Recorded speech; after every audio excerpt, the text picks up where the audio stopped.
हमारे YouTube channel पर आप सभी का स्वागत है। हम लोग नाच गीत गाने जा रहे हैं। आप लोग लाइक कीजिए, सब्सक्राइब कीजिए। हम लोग का वीडियो अच्छी लगे शेयर कमेंट कीजिए, गलती को क्षमा कीजिए। पूरा वीडियो देखिएगा।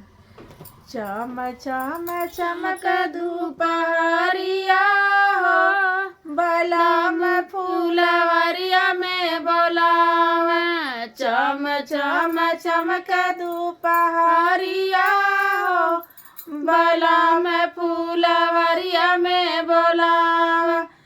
ससुरा में रहती त सासू से कहती, ससुरा में रहती त सासू से कहती।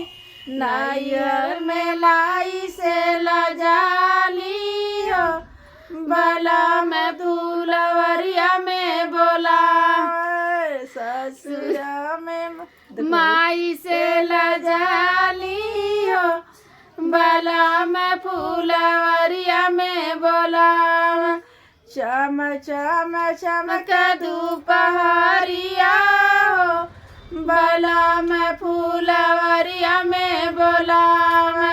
चम चम चमक दुपहरिया हो, बलम फूलवरिया में बोलावा।